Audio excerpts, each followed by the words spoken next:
My sister became my college's dean after she mocked me in high school for being too nerdy to have a life. She sneered, "You'll be nothing without me."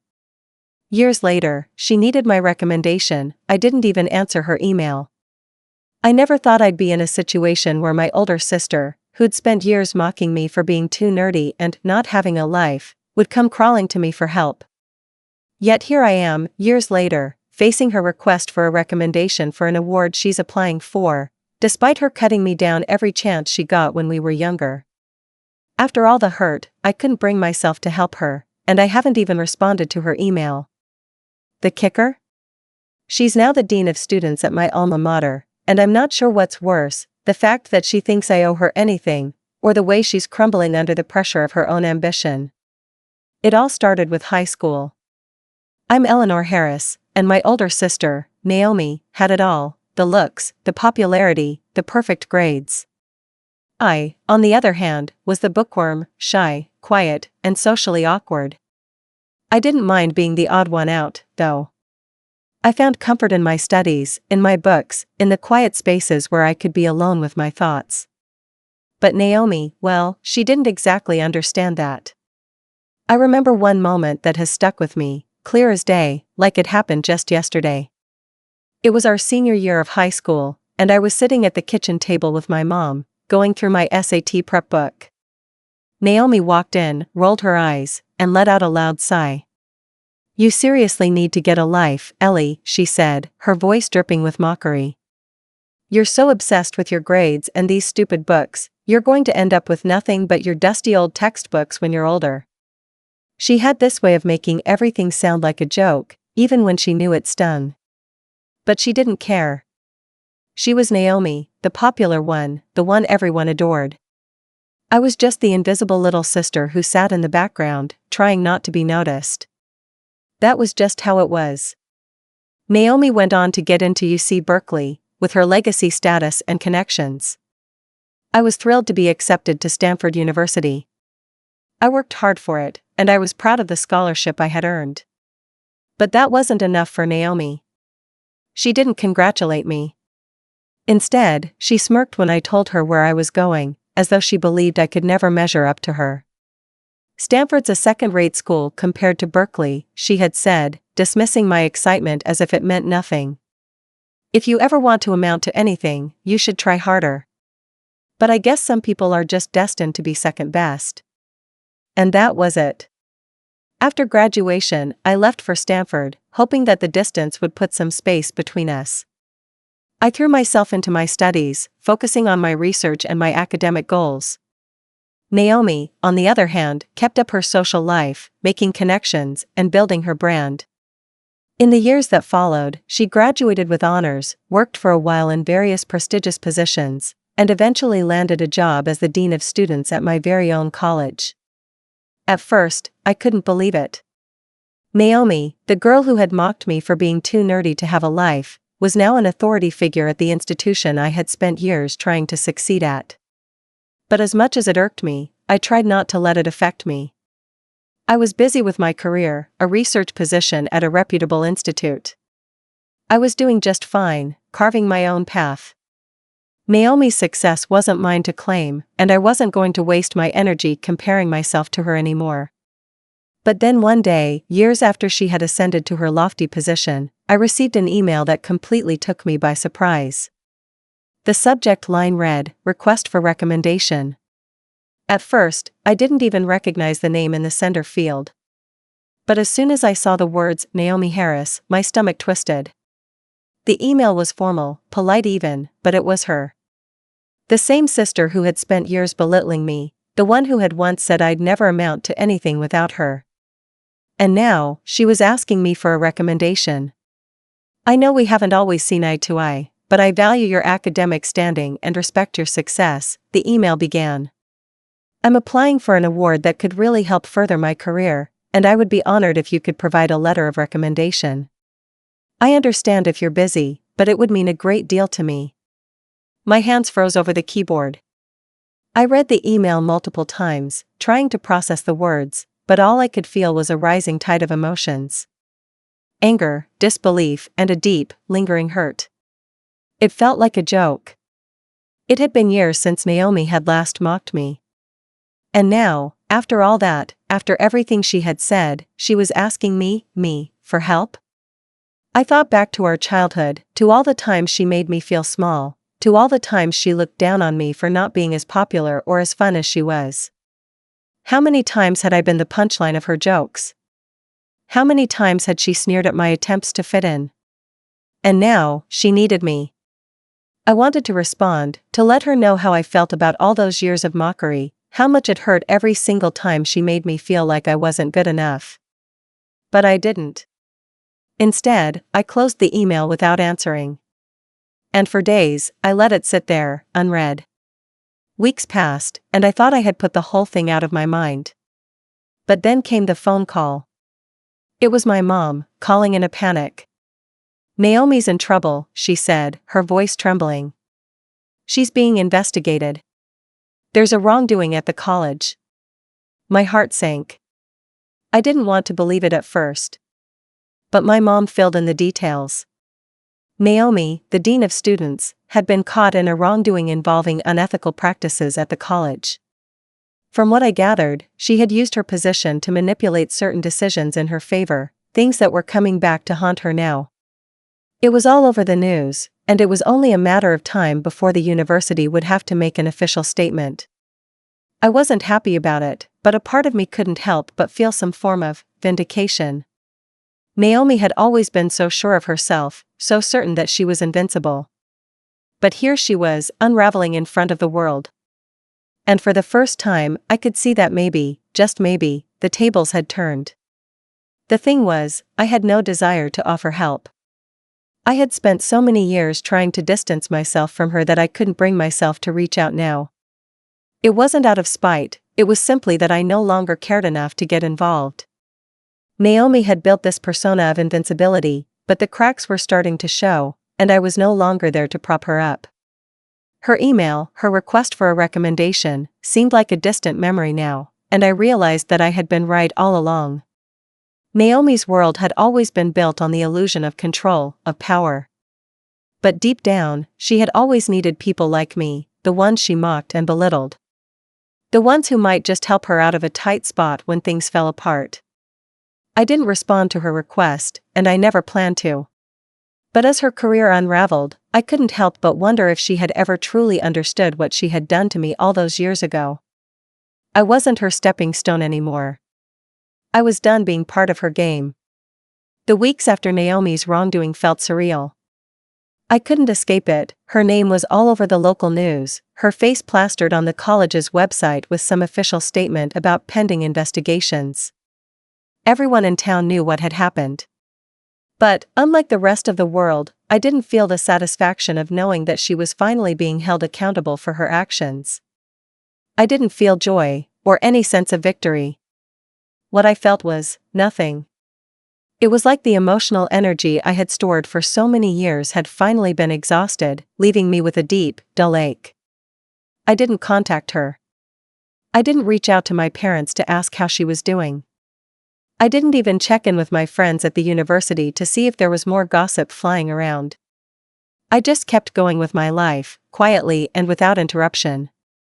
In a way, the chaos that was Naomi's life was no longer mine to worry about. But Naomi's troubles didn't stop with the news coverage. The investigation dragged on for months, and soon it became clear that her actions were worse than anyone had initially realized. It wasn't just a case of bending the rules, it was systemic, involving multiple layers of corruption and manipulation. Some of the professors at the college, ones she had been close to, had also come under scrutiny. Her reputation as a respected academic leader had crumbled, and the dean's office was left in disarray. I didn't want to be part of any of it. I didn't want to get dragged into her mess, not after all the ways she had dismissed me over the years. But then one day, something unexpected happened. It was a Friday afternoon when I received another email from Naomi. I'd hoped that, maybe, just maybe, she would leave me alone. But no, she reached out again, this time more desperate than before. "Ellie," the email started, and I could almost hear her voice in my head, the tone of someone who had been knocked down a peg or two. I know I haven't been the best sister. I've hurt you, and I've been a terrible person. But right now, I'm asking you for help. The investigation is getting worse, and my career is on the line. I need your recommendation for a position I've applied for at a different university. If you could just do this one thing for me, I'll be forever grateful. Please, Ellie. I need you. The words stung, not because they were harsh, but because they were a direct reversal of everything Naomi had ever believed about me. In high school, she had looked down on me for being nerdy and unsociable. Now she was asking for something only someone who knew how to climb through the academic system could help with. She wanted me to save her. I wasn't sure what was worse, the fact that she had completely disregarded the years of cruelty, or that she still thought I would come to her rescue, after everything. I closed the email and didn't respond. But something inside me was slowly unraveling. I had spent years keeping my distance from Naomi, burying my anger and resentment, but now, with each new request, it felt harder and harder to ignore everything that had happened between us.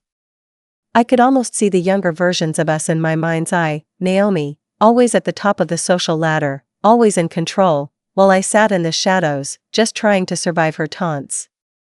Naomi's fall from grace was messy and public, but she had always believed she was untouchable. She had acted like the world revolved around her, like her achievements were the only ones that mattered. But now, with everything crumbling down, I couldn't help but wonder how long it would take her to truly understand the damage she had caused, both to me and to the people she had used to climb her way to the top. Her reputation was one thing, but what about the people she had trampled on along the way? I had been one of those people. For years, I had been the quiet, invisible sister, the one who was good for nothing more than a punchline. And now, she was asking for my help, but what did she expect? Did she think that I would just forget the years of insults, the years of being made to feel small and insignificant? The truth was, I didn't owe her anything. But still, I couldn't shake the thought that perhaps, just perhaps, it was time to address all the things that had been left unsaid for so many years. I had spent so much time pretending I didn't care, pretending that I had moved on, but the truth was that Naomi had left a mark on me, one that had never fully healed.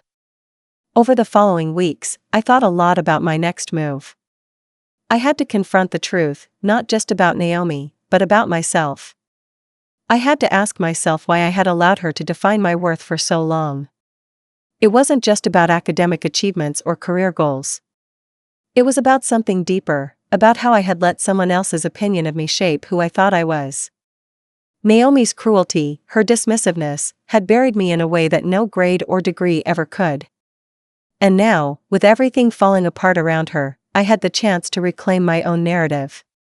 I kept going back to her last email, rereading her words, trying to figure out if there was a part of me that could offer her the compassion she seemed to be begging for. But as I sat in my apartment, staring at the screen, I realized something important. Naomi's plea wasn't an apology. It wasn't a genuine effort to make amends. It was a tactical move. She needed me because I was someone who could help her. I didn't want to be used again. I didn't want to be the one who always cleaned up her mess. But that didn't mean I didn't have to make a choice. I could ignore her, just like I had been doing. Or I could acknowledge that the past had a hold on me, and maybe, just maybe, this was my opportunity to break free from it once and for all. But as I thought about it more, I realized that the answer was clear. Naomi had spent her life thinking that she could control everything, including me. She had used her charm and her power to manipulate those around her. She had done it to me, and she had done it to the people who now viewed her with contempt. The worst part? She still didn't seem to understand the weight of her actions. As the weeks dragged on, I stayed quiet. I didn't answer the email. I didn't offer her the help she begged for. I chose to keep my distance, because in the end, I realized something important. I didn't need to prove anything to Naomi anymore. Days turned into weeks, and as Naomi's wrongdoing continued to unfold in the media, I found myself reflecting more and more on the years that had led us here. I had tried for so long to avoid confronting the bitterness that had built up between us. I wanted to pretend that I was above the hurt, above the need for validation from someone who had never really seen me as an equal. But now, with Naomi in the spotlight, everything felt impossible to ignore. One evening, as I sat alone at my desk, the stillness of the night pressing in on me, I received another email. It wasn't from Naomi this time, but from the college's administrative office. The subject line read, "Invitation to meet with Naomi Harris, Dean of Students." It took me a moment to process what I was seeing. Was she really trying to arrange a meeting with me now? After everything that had happened? The email was straightforward, an official invitation for a face-to-face meeting with Naomi, under the pretense of discussing the future of the college and her position. It seemed absurd, but something about it felt different. I wasn't sure if it was genuine or just a desperate attempt to salvage whatever reputation she had left, but I knew one thing for certain: Naomi wasn't just looking for my help anymore. She was looking for something else, something that I couldn't quite put into words, but I could feel it in the pit of my stomach. She had never been one to admit vulnerability, and she was certainly not someone who ever sought reconciliation. But now, with the weight of everything collapsing around her, Naomi had finally reached out for something, maybe even someone, that could ground her again. I thought about it for a long time before responding. Part of me felt an obligation, an old sense of duty to be there for family, even if it was a family that had hurt me so deeply. But another part of me, the part that had worked so hard to build a life separate from Naomi's, wanted to ignore it entirely. I was done being her safety net. Still, something lingered within me, an urge to understand her. After all these years of never truly speaking about what had happened between us, could there be a way to talk about it now? Was there anything left to salvage? I decided to go. I figured, if nothing else, I could hear her out. I would go with no expectations, no illusions. If Naomi was willing to admit her mistakes, something I never thought she would do, I might finally be able to lay the ghosts of our past to rest. But I was also prepared for her to remain the same, arrogant, dismissive, and entitled. The meeting was scheduled for a Friday afternoon, at her office on campus. The old, stately building that housed the administrative offices had always been a symbol of power and influence at the college. Naomi had always carried herself as though she owned the place, and it felt surreal that she was now the one sitting in the high chair, the one whose reputation was in ruins, with nothing left but an invitation for me to meet her there. When I arrived at her office, I hesitated for a moment before knocking on the door. It felt strange. The silence between us was almost tangible, as though we had spent years avoiding each other's presence, and now the moment of truth had arrived. "Come in," Naomi's voice called from inside, her tone carefully neutral. I pushed the door open and stepped inside. Naomi was sitting behind her large desk, her posture straight and her hands clasped in front of her. She looked tired. The usual air of confidence she used to project was gone. In its place was a weariness I hadn't expected to see. The same woman who had once walked around as though she was untouchable, who had dismissed me without a second thought, now seemed smaller, almost fragile. "Hi, Ellie," she said, her voice low. There was no mockery this time, no sneer. Just a flat, almost defeated greeting. "Thanks for coming." I didn't say anything right away. I simply took a seat across from her, trying to gauge the situation. Naomi had always been the one in control of our conversations. She was always the one dictating the terms of our relationship. But this time, it was different. I could sense that she was trying to find a way to approach me, maybe trying to find the right words. "How are you?" she asked, breaking the silence. It felt oddly sincere, but I didn't respond right away. "How am I?" I repeated quietly, before letting out a short laugh.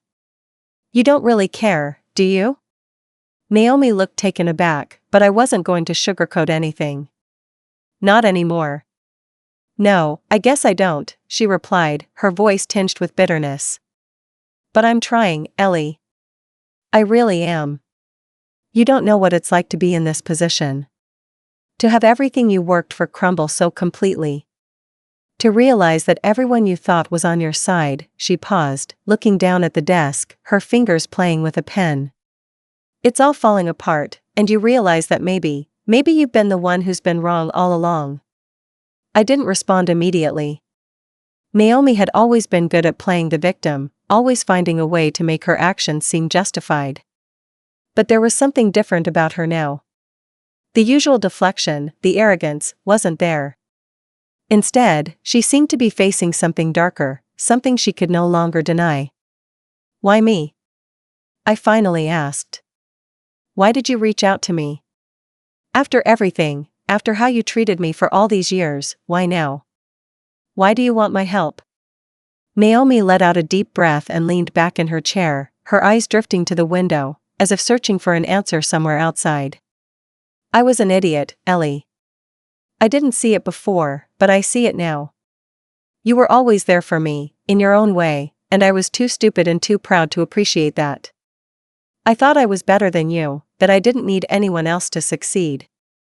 And I kept pushing you down because it made me feel stronger, more important.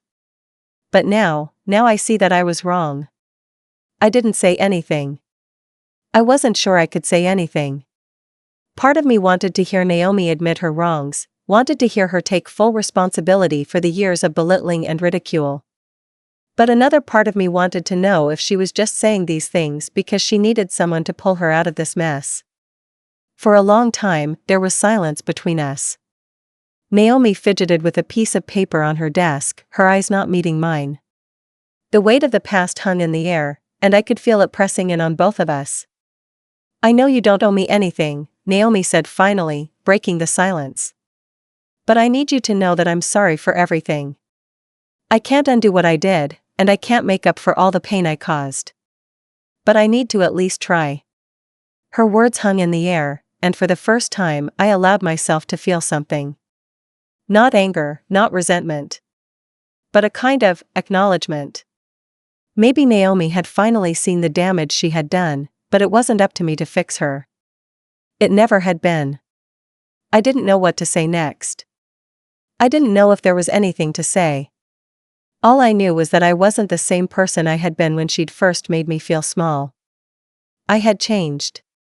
I had built my own life, my own career, and I didn't need her approval. But something inside me shifted. Maybe, just maybe, it was time to stop running from the past. I sat there across from Naomi, the weight of her words lingering in the air. She looked small now, smaller than I ever remembered her, no longer the confident, sometimes arrogant older sister I once envied, but a woman who had been brought to her knees by her own mistakes. She had admitted she was wrong. She had apologized. But even with that apology hanging between us, I wasn't ready to forgive her. Not yet. I had spent too many years with my emotions buried, my hurt simmering beneath the surface, always tucked away to avoid confrontation, to avoid feeling like the little sister who had been pushed aside. I had outgrown that version of myself, and it was time Naomi understood that. Naomi, I said quietly, my voice steady but firm, you can't just apologize for everything and expect everything to go back to normal. You can't expect me to forget how you treated me, how you made me feel worthless.